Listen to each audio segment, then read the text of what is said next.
اللهم صل على محمد وعلى آل محمد كما صليت على إبراهيم وعلى آل إبراهيم إنك حميد مجيد.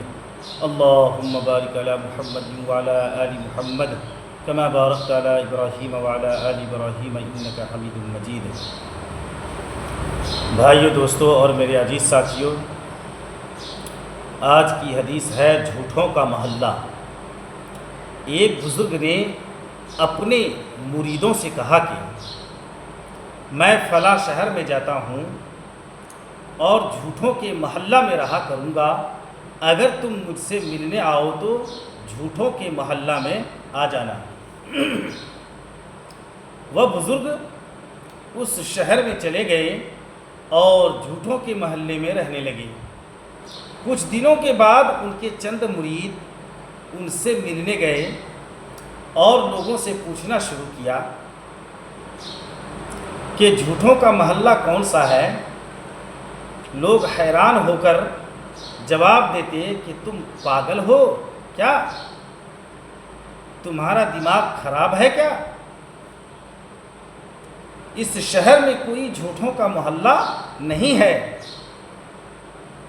اور یہ بھی نہیں ہو سکتا کہ سارے جھوٹے جمع ہو کر ایک ہی محلے میں رہتے ہوں. آخر وہ لوگ ہار لاچار بے امید ہو کر شہر کے ایک کنارے پر قبرستان میں جا نکلے تو کیا دیکھتے ہیں کہ پیر صاحب وہاں بیٹھے ہیں.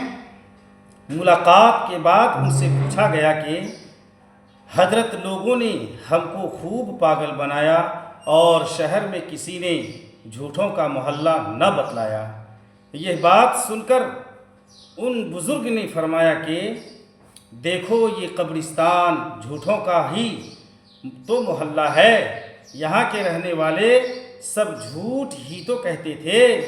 کوئی کہتا تھا کہ یہ گاؤں میرا ہے، یہ زمین میری ہے، یہ مکان اور دکان میری ہے، یہ باغ اور جائیداد میری ہے، یہ سامان اور مال میرا ہے، یہ گائے بھینس اونٹ بکری میری ہے، یہ ٹرنگ اور برتن زیور کپڑے میرے ہیں. بتلاؤ، آج ان کے پاس تم کوئی چیز دیکھتے ہو؟ تو ان کے سب دعوے جھوٹے تھے. اس لیے قبرستان جھوٹوں کا محلہ ہوا ہے. اس لیے قبرستان جھوٹوں کا محلہ ہوا یا نہیں. مریدوں کو بڑی عبرت حاصل ہوئی اور کہا، حضرت بالکل سچ بات ہے.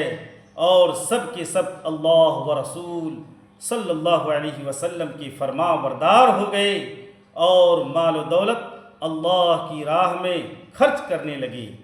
اے عزیز بھائی، تو بھی سبق حاصل کر اور اللہ و رسول کا تابعدار بن. یہاں سے ہے تجھ کو جانا ایک دن، قبر میں ہوگا ٹھکانا ایک دن.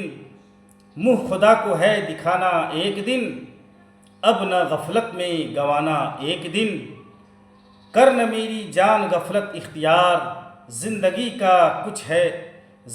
کا کچھ نہیں ہے اعتبار. حلق پر ہے موت کے خنجر کی دھار، کر بس تو اب اپنے کو مردوں میں شمار. ایک دن مرنا ہے آخر موت ہے، کر لے جو کرنا ہے آخر موت ہے.